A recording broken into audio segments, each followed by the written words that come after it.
आज हम लोग इतिहास चैप्टर 1 ईट मन के तथा अस्थियाँ पढ़ेंगे, ठीक है ना। हड़प्पा सभ्यता के ये देखिए लेसन 1 है ईट मन के तथा अस्थियाँ हड़प्पा सभ्यता, क्लास 12 का है साथियों। यह एक समझिए तो हमको थोड़ा सा मन कर रहा था डिजिटल बोर्ड पे पढ़ाने के लिए, जिसके चलते हम आपको इस तरीके से पढ़ा रहे हैं, अन्यथा हम बोर्ड पे भी पढ़ाएंगे, ठीक है ना। तो हम चलिए चैप्टर शुरू करते हैं। देखिए यहाँ पर यह जो है ना सिर्फ नोट्स है, सिर्फ एनसीईआरटी नोट्स है, दूसरा कुछ ना है। यह सिर्फ एनसीईआरटी से हम लिख कर लाए हैं। जो भी आप यहाँ पर पढ़ लीजिएगा, आप जाके बुक पढ़िए या मत पढ़िए, इससे कोई फर्क नहीं पड़ता है, ठीक है ना। यह एनसीईआरटी है, ओनली एनसीईआरटी। तो हम लोग शुरू करते हैं। देखिए यहाँ पर बोल रहा है कि हड़प्पा सभ्यता, इस सभ्यता का नामकरण हड़प्पा नामक स्थान जहाँ यह संस्कृति पहली बार खोजी गई थी के नाम पर किया गया है। देखिए जो यह इसका नाम हड़प्पा सभ्यता क्यों पड़ा। सबसे पहले देखिए यह जो हड़प्पा है ना, यह एक जगह का नाम है जो कि पाकिस्तान में पड़ता है। तो सबसे पहले इस सिंधु नदी जो थी ना, सिंधु नदी के किनारे जो भी क्षेत्र बसा था, तो जब खोदा गया था ना, देखा जा रहा था, तो सबसे पहले हड़प्पा नामक आस्थाने से ही शुरू किया गया था खोदने के लिए। तो वहाँ पर देखा गया था पूरा बस्ती निकला, तो इसीलिए हम लोग इसको हड़प्पा सभ्यता बोलते हैं। हड़प्पा सभ्यता में सबसे पहले हड़प्पा नामक स्थान का खोज होता है, इसीलिए हम लोग इसको हड़प्पा सभ्यता बोलते हैं, ठीक है ना। इसी का दूसरा नाम भाई साहब कोई बोलता है सिंधु घाटी सभ्यता। देखिए हड़प्पा सभ्यता सिंधु नदी क्षेत्र में फैला हुआ था, इसीलिए इस सभ्यता को सिंधु घाटी सभ्यता कहते हैं, ठीक है ना। यदि यह राबी राबी या ताप्ती या नर्मदा माही जो भी आप बोल लीजिए, ये सब नदियाँ हैं, या ब्रह्मपुत्र या गंगा, यदि इन सभी नदियों के किनारे यह सभ्यता बसी होती, जब इसको हम लोग खोज करते, खुदाई करते, तो हम लोग उस नदी के नाम पर देते। तो यह सभ्यता सिंधु नदी के किनारे उस क्षेत्र में फैली हुई थी, इसीलिए हम इसको सिंधु घाटी सभ्यता बोलते हैं, ठीक है ना। यहाँ पर ये जो है ना, ये दिख रहा है डिस्प्ले पर, यह है हड़प्पा मुहर है, ठीक है ना, हड़प्पा का एक मुहर है। यहाँ पर बोल रहा है कि सेल खड़ी नामक पत्थर से बनाई गई इन मुहरों पर सामान्य रूप से जानवरों के चित्र तथा एक ऐसी लिपि में लिखी गई है जिसको कोई अभी तक नहीं पढ़ पाया है। यह जो हड़प्पा का मुहर है ना, यह सेल खड़ी नामक पत्थर पर बनाया गया है, ठीक है ना। किस पत्थर से बनाई गई थी? सेल खड़ी नामक पत्थर से। ये जो देख रहे हैं ना, इस मोहर पर ऊपर में कुछ लिखा हुआ है और नीचे जानवर का चित्र है। वो क्या लिखा है इसको कोई अभी तक पढ़ नहीं पाया है। देखिए भविष्य की हम जानकारी नहीं लेते हैं, लेकिन हम यह जानते हैं कि भविष्य में कोई ना कोई पढ़ लेगा। यह अभी तक कोई नहीं पढ़ा है, ठीक है ना। यहाँ पर बोल रहा है कि हड़प्पा सभ्यता के जानकारी का स्रोत। तो कैसे हम लोग पता किए कि हड़प्पा सभ्यता, जब यहाँ पर इस मुहर पर, यह हड़प्पा सभ्यता का मुहर है और इस पर जो लिखा है हम पढ़ ही नहीं पा रहे हैं, तो कैसे पता करेंगे कि उस समय के जो लोग थे ना इतना एडवांस थे या नहीं थे। तो कुछ जानकारी के स्रोत मिला है। देखिए आवास मिला है, क्या मिला है? आवास यानी घर मिला है, मृद भांड, ठीक है ना, मिट्टी के बर्तन मिला है, आभूषण आभूषण मिला है, और औजार मुहरों, दूसरे शब्दों में बोले तो पुरातात्विक साक्ष्यों के माध्यम से बहुत जानकारी मिलती है, ठीक है ना। देखिए कहने का मतलब ये है कि यदि हम आपको यहाँ पर क्लास ले रहे हैं, ठीक है ना, और यहाँ पर समझिए कि बाई चांस सभी लोग यहाँ पर दयीन हो गए, तो कुछ साल, हजार बार साल जब यहाँ पर खुदाई की जाएगी तो आपको यहाँ पर मोबाइल मिलेगा, ये जो लाइट दिख रहा है सब मिलेगा। तो लोग अनुमान लगाएंगे कि यहाँ पर पढ़ाई लगता है कि हो रहा था। तो इसी के आधार पर जो चीज़ें मिली है ना, क्या मिला है? आवास मिला है, मिरिडबन मिला है, आभूषण मिला है, औजार मिला है, मुहर मिला है। इन्हीं चीज़ों के आधार पर हम लोगों ने उनके बारे में इतना सब पता लगाया है कि वो लोग इतना एडवांस थे, ठीक है ना। यहाँ पर बोला है सिंधु घाटी सभ्यता को हड़प्पा संस्कृति भी कहा जाता है। सिंधु घाटी सभ्यता को क्या कहता है? हड़प्पा संस्कृति। यह नोट्स है साथियों, यह मेरे द्वारा लिखा गया है, सिर्फ एनसीईआरटी का है, ठीक है ना। संस्कृति, देखिए संस्कृति शब्द का प्रयोग पूरा वस्तुओं के ऐसे समूह के लिए करते हैं जो एक विशिष्ट शैली के होते हैं और सामान्यतः एक साथ एक विशेष भौगोलिक क्षेत्र तथा कालखंड से संबंध पाए जाते हैं। हड़प्पा सभ्यता का विशिष्ट पूरा वस्तुओं का नाम: मुहर, मन के बाट, पत्थर के फलक, पकी हुई ईंटें शामिल है। ये वस्तुएं अफगानिस्तान, जम्मू, बलूचिस्तान जो कि अब पाकिस्तान में, ठीक है ना, बलूचिस्तान कहाँ पर है? तब पाकिस्तान में है। जैसे क्षेत्रों से मिली है। ये जो है ना मुहर, मन के बाट, पत्थर के फलक, पक्की ईंट, ये सब चीज़ें कहाँ से मिली है? इन सब अफगानिस्तान से, जम्मू, बलूचिस्तान जैसे क्षेत्रों से मिली है। ये क्षेत्र थे ना, एक दूसरे दूसरे से लंबी दूरी पर थे। यहाँ पर वो पूछ देगा कि हड़प्पा सभ्यता का विशिष्ट पूरा वस्तुओं का नाम लिखिए। तो आप लिख दीजिएगा मुहर, मन के बाट, पत्थर के फलक, पकी हुई, ठीक है ना।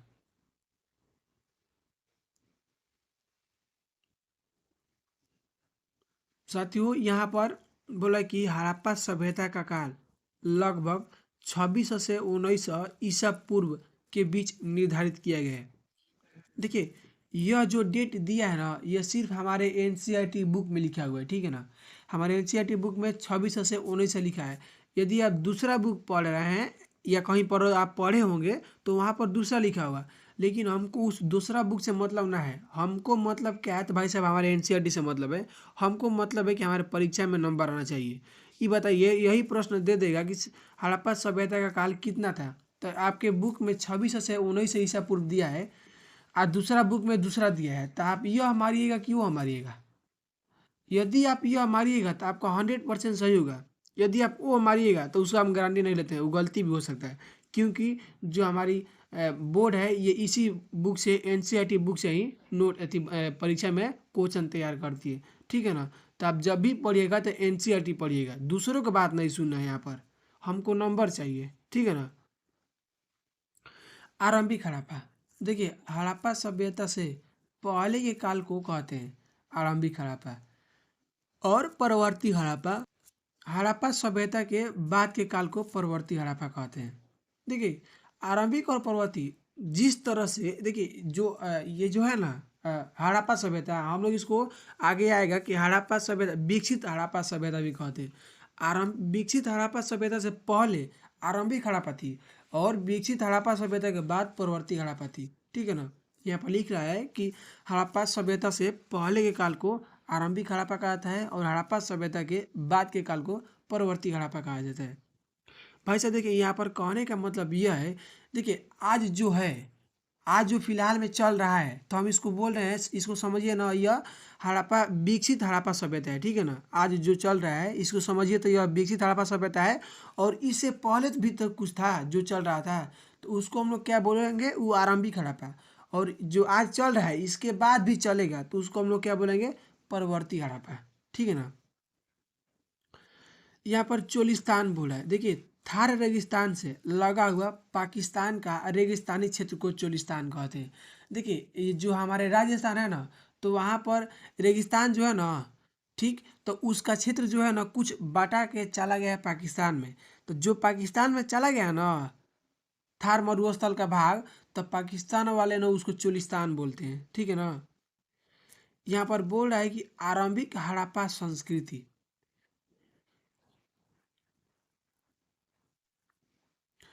ये संस्कृतियाँ अपनी विशिष्ट मृद भांड शैली से संबंधित थी। आरंभिक हड़प्पा संस्कृतियाँ किसे संबंधित? मृद भांड शैली से संबंधित, ठीक है ना। अब ये संस्कृति अपनी विशिष्ट मृद भांड शैली से संबंधित थी। इनके संदर्भ में हमें कृषि, पशुपालन तथा कुछ शिल्पकारी के साक्ष्य भी मिलते हैं। आरंभिक हड़प्पा संस्कृतियाँ की बस्तियाँ आमतौर पर छोटी होती थी और इनमें बड़े आकार की संरचनाएं लगभग ना के बराबर थी। आरंभिक हड़प्पा संस्कृति की जो बस्तियाँ थी कैसी थी? वह छोटी होती थी, बड़े बहुत कम बड़ा बड़ा आकार का होता था, ठीक है ना। निर्वाह के तरीका बोल रहा है, मतलब जीवन लोग कैसे जीते थे। तो बोल रहा है कि विकसित हड़प्पा संस्कृति कुछ ऐसे स्थानों पर पनपी जहाँ पहले आरंभिक हड़प्पा संस्कृतियाँ अस्तित्व में थी। साथ ही उसका कहने का मतलब यह है कि आप मान लीजिए कि आपको कहीं पर जाना होगा, तो आप यदि आप रहना चाहते हैं तो वहाँ पर क्या देखिएगा?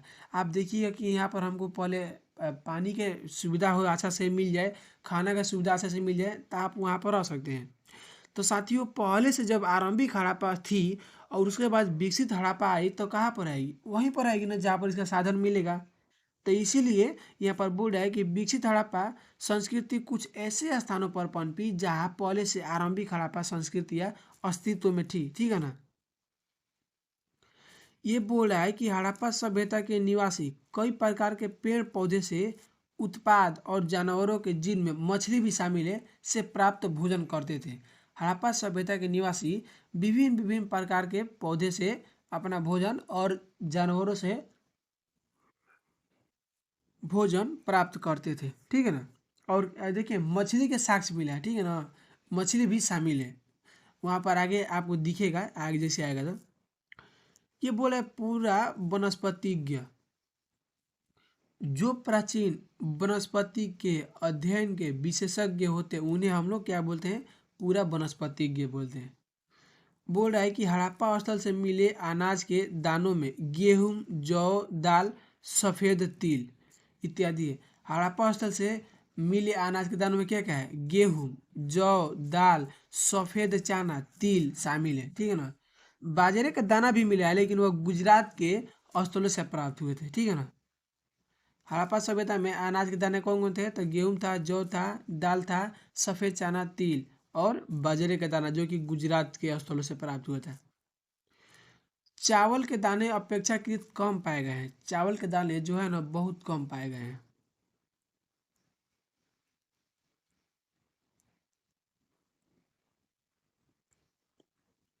यहाँ पर बोल रहा है कि हड़प्पा स्थल से मिली पालतू जानवरों की हड्डियाँ, मवेशी, भेड़, बकरी, भैंस तथा सूअर की हड्डियाँ मिली है। ठीक है ना। यहाँ और देखिए नेक्स्ट है कि जंगली प्रजातियों की हड्डियाँ भी मिली है जिनमें 12 सूअर, हिरण, घड़ियाल शामिल है। मछली और पक्षी की हड्डियाँ भी शामिल है। देखिए ये जो है ना जंगली प्रजाति की हड्डियाँ भी मिली है जिनमें सुअर, हिरण, घड़ियाल शामिल है। इसका यह मतलब कि नहीं पता चल पाया है ना कि क्या सिंधु घाटी के लोग ही इसी को मारते थे या फिर कोई अन्य आखेटिक समुदाय जो कि शिकार करता था वो इसको मारता था। यह हो सकता है कि मतलब कि यह अपने से मर गया होगा जो कि उसका हड्डी वड्डी मिला है। तो उस समय ये लोग थे। देखिए सिंधु घाटी सभ्यता में ना पीपल का पेड़ भी था। अब बोलिए कैसे, हम आपको दिखा देंगे बाद में जब जैसे नोट्स तैयार करेंगे ना तो उसमें हम उस पत्ते को लेके आएंगे जो कि सिंधु घाटी सभ्यता से मिला है। जिस तरह से देखिए जब हम लोग नली ढकने के लिए बनाते हैं ना कोई भी, तो जो सिंधु घाटी सभ्यता में एक नली ढकी हुई थी उस नली पे देखा गया ना था आज के जो पीपल का पेड़ है ना उस पेड़ के जैसा उस नली के ऊपर जो ढका गया था माटी से उस पे चित्र उखाड़ा हुआ है। सोच लीजिए। तो इससे हम कह सकते हैं कि भाई साहब पीपल का पेड़ उस समय भी अस्तित्व में था। समझ रहे हैं ना। उसको हम दिखाएंगे आपको, इमेज देखिएगा जब आगे नोट्स और तैयार करेंगे तो। कृषि प्रौद्योगिकी, हड़प्पा सभ्यता के लोग कैसे खेती करते थे उसके बारे में हम लोग देखते हैं। ये बोल रहा है कि हालांकि अनाज के दाने से कृषि के संकेत मिलते हैं पर वास्तविक कृषि विधियों के बारे में अच्छी तरह नहीं पता है। देखिए जब हमको दाना मिला है, अनाज के दाना मिला है, तो इसका मतलब ये है कि वहाँ पर खेती तो होती थी लेकिन कैसे होती थी ये नहीं पता है। ठीक है ना। लोग इसे अनुमान लगा रहे हैं कि क्या जोते हुए खेतों में बीजों का छिड़काव किया जाता था। जैसे आप लोग, हाँ, आज के डेट में हम लोग गेहूं की खेती करते हैं तो क्या करते हैं, पहले खेत जोतवाते हैं उसके बाद बिया छींटते हैं ना। तो क्या अनुमान लगा रहे हैं पुरातात्विद कि क्या लोग पहले खेत जोत के उसके बाद बिया छिड़कते थे। मुहरों पर किए गए रेखांकन तथा मरुमूर्तियाँ यह इंगित करती है कि बैल के बारे में जानकारी थी। देखिए ये जो हड़प्पा सभ्यता के कुछ ऐसे भी मोहर हैं जिन पर वृषभ यानी बैल का चित्र बना हुआ है। तो इससे अनुमान लगाया गया ना कि जब इस पे भाई साहब बैल का चित्र है तो ऐसा ऐसा भी तो हो सकता है कि क्या उस समय के लोग बैल से खेती करते थे। उस जो है ना पत्थर को मोहर को देख कर अनुमान लगाया गया है। ठीक है ना। इस आधार पर हम कह सकते हैं कि खेती को जोतने के लिए बैलों का इस्तेमाल होता था। चोलिस्तान के कई स्थलों और बनौली बनौली जो कहाँ पर है तो हरियाणा में है। ठीक है ना। चोलिस्तान है कहाँ है, पाकिस्तान में, से मिट्टी से बने हल के प्रतिरूप मिले हैं। चोलिस्तान और बनावली से मिट्टी के हल के प्रतिरूप मिले हैं। और कालीबांगा जो कि राजस्थान में है से जोते हुए खेत के साक्ष्य मिला है जो आरंभिक हड़प्पा स्तरों से संबंध है। इस खेत में हल रेखाओं के दो समूह एक दूसरे को समकोण पर काटते हुए विद्यमान थे। आगे की अगर हम बात करें तो साथियों यहाँ पर जो दर्शाता है कि एक साथ दो दो अलग अलग फसलें उगाई जाती थी। यहाँ पर बता रहा है कि फसलों की कटाई के लिए प्रयुक्त औजार देखिए इसी प्रकार का यह उच्च जो दिख रहा है आपको डिस्प्ले पर ना, ऐसा यह सिंधु घाटी के सभ्यता जो है ना उसी से ये सब मिला है, वहाँ से ही सब मिला है ना, इसीलिए इसको म्यूजियम में रखा गया है। ठीक है ना। यहाँ पर बोल रहा है कि हड़प्पा सभ्यता के लोग लकड़ी के हाथों में बिठाए गए पत्थर के फलकों का प्रयोग करते थे या फिर वे धातु के औजारों का प्रयोग करते थे। बोल रहे साथियों कि हड़प्पा सभ्यता के लोग खेती तो कर लिए, अच्छा जब खेती हो गया तो उसको अनाज को कौन काटेगा। तो अनुमान लगाया जा रहा है कि हड़प्पा सभ्यता के लोग लकड़ी के हाथों में बिठाए गए पत्थर के फलक के प्रयोग करते थे या फिर धातु के औजारों का प्रयोग करते थे। जैसा आपको दिख रहा है डिस्प्ले पर ना, ये वाला इस डिस्प्ले पे इमेज में राइट साइड में क्या ऐसे पत्थर ऐसे औजार इस्तेमाल करते थे खेत फसल को काटने के लिए उस समय के लोग। अधिकांश हड़प्पा स्थल अर्ध शुष्क क्षेत्रों में स्थित है जहां संभवतः कृषि के लिए सिंचाई की आवश्यकता पड़ती होगी। अधिकांश हड़प्पा स्थल जो है ना वो बहुत दूर दूर फैला है, उस एरिया में फैला है जहाँ पर पानी की कमी थी।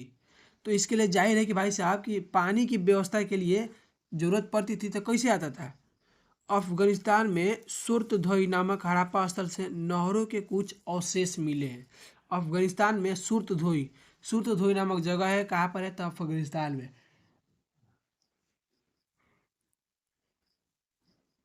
तो वहाँ पर नहर के अवशेष मिला है। ठीक है ना।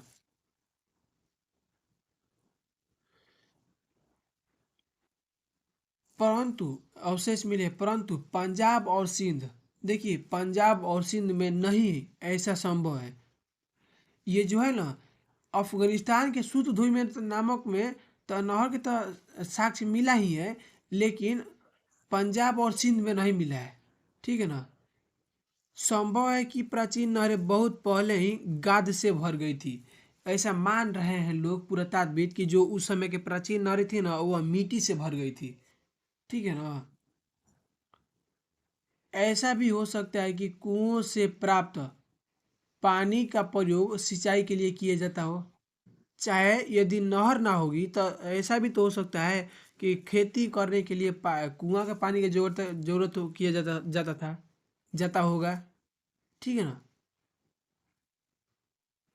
धौलावीरा जो कि गुजरात में है, मिले जलाशयों का प्रयोग संभवतः कृषि के लिए जल संसाधन हेतु किया जाता था। धौलावीरा में मिले जलाशयों का प्रयोग, धौलावीरा में जो कि गुजरात में धौलावीरा वहाँ पर जलाशय मिला है, जलाशय का प्रयोग संभवतः कृषि के लिए जल संचयन हेतु किया जाता है। ये है अवतल चक्की। ये जो आप देख रहे हैं ना यह हमारे आजकल के जो सिलौट है ना उसी के जैसा है, दिखता है एकदम। ठीक है ना। ये देखिए छोटा वाला जो पत्थर इसको हम मतलब कि हम आम चाल के भाषा में अपने भाषा में बोल रहे हैं लोढ़ा, और ये जो लंबा वाला है ना इसको हम लोग सिलवट। ठीक है ना। साथियों ये है अवतल चक्कियाँ। इससे प्रश्न हमेशा एक नंबर के पूछता है, याद रखिएगा। अवतल चक्की के बारे में बोल देगा तो आपको आंसर मारना है अर्नेस्टी मैक जो कि आगे हम आपको बताए हैं, उस उन्हीं का नाम दिया रहता है, उन्हीं को मारना है अर्नेस्टी मैक। अवतल चक्की लिखा तो अर्नेस्टी मैक समझ लीजिए। ठीक है ना। यहाँ पर अवतल चक्की चक्की का चित्र दिया हुआ है। यहाँ पर देखिए अवतल चक्कियाँ बड़ी संख्या में मिली है, अवतल चक्कियाँ बड़ी संख्या में मिली है। ये चक्कियाँ स्थूलतः कठोर कंक्रीले अग्निज या बलुआ पत्थर से निर्मित थी और आमतौर पर इनसे अधिक काम के संकेत मिलता है। ये चक्की ना भाई साहब जो ये चक्की अवतल चक्कियाँ थी किस किस से बनी थी तो कठोर कंक्रीले अग्निज या बलुआ पत्थर से निर्मित थी। ठीक है ना। और आमतौर पर इस अवतल चक्की का प्रयोग अधिक होता था, ऐसा लोग मानते हैं। कह नहीं रहे, ऐसा मानते हैं। इन चक्कियों के तल सामान्यतः उतल है। देखिए इसका तल कैसा उतल है, देख लीजिए कैसा ऊपर मुख उठा हुआ है। इस चक्की का तल कैसा है, तो उतल है।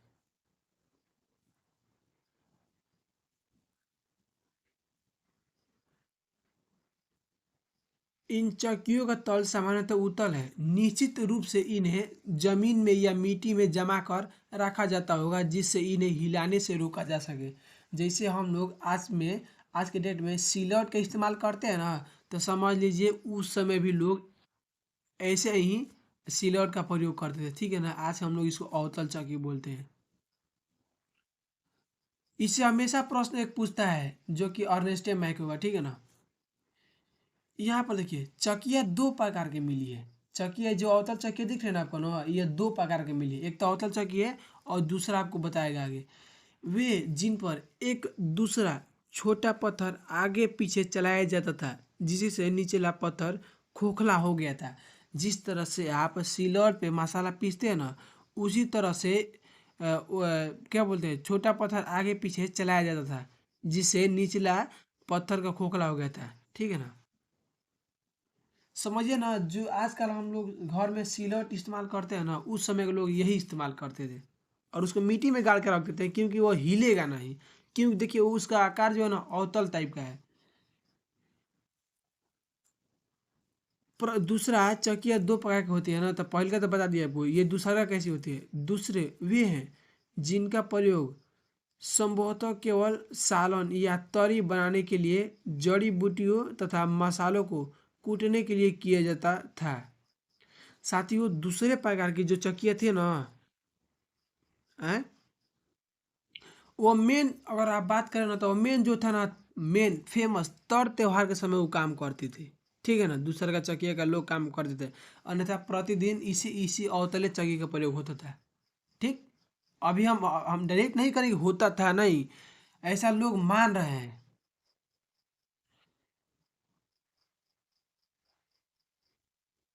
इन दूसरे प्रकार के पत्थरों को सालन पत्थर का नाम दिया गया है। देखिए जो दूसर का पत्थर है ना, चक्की दूसर का पत्थर है ना, इसको हम लोग सालन पत्थर नाम दिए हैं। कौन सा पत्थर, सालन पत्थर। ठीक है ना, देखिए अर्नेस्ट मैक इस अवतल चक्की की तुलना आजकल की चक्किया से कर रहे हैं। देखिए हमेशा अर्नेस्ट मैक से एक प्रश्न पूछता है अवतल चक्की के बारे में, कि अवतल चक्की के बारे में किसने क्या बोला था, अर्नेस्ट मैक। ठीक है ना साथियों, आज हम लोग यहीं पर रहने देते, ठीक है ना। आज की क्लास हम लोग यहीं पर फिनिश करते हैं, क्योंकि आगे नोट्स हम तैयार ना किए हैं। जैसे जैसे नोट्स हम तैयार करेंगे आपको वीडियो प्रोवाइड करते रहेंगे। देखिए मेरा मन थोड़ा सा ना डिजिटल बोर्ड पे पढ़ाने के लिए करता था, लेकिन अभी फ़िलहाल में तो डिजिटल बोर्ड है तो नहीं, तो इसीलिए हम थोड़ा सोचे कि मोबाइले पे डिजिटल बन जाते हैं, तो मोबाइले पे हम लोग चालू कर दिए। ठीक है ना साथियों, यह पीडीएफ आपको चाहिए तो हमारे साथ आपको हमारे ग्रुप में जुड़ना पड़ेगा। रोहित यादव बक्सर हमारा यूट्यूब चैनल है, आप उस पर यह पढ़िएगा। ठीक है ना साथियों, यदि आप हमारे ग्रुप में जोड़ना चाहते हैं व्हाट्सएप के, तो आपको नंबर हम इस वीडियो के डिस्क्रिप्शन के नीचे हम व्हाट्सएप ग्रुप का लिंक डाल देंगे। आप वहां से हमारे इस व्हाट्सएप ग्रुप को ज्वाइन कर लीजिएगा। ठीक है ना, क्लास 12th आर्ट्स विषय के यहाँ पर इस चैनल पर तैयारी कराया जाता है, रोहित यादव बक्सर पर। यदि कोई होगा तो साथियों बोल दीजिएगा उनसे भी। आर्ट्स विषय, ओनली आर्ट्स विषय, class 12th Bihar board, history geography polity. साथियों तो जैसे भी नोट्स हम तैयार करेंगे हम आपको दे देंगे। ठीक है ना, तो साथियों आगे क्लास में कल मिलते हैं। जय हिंद।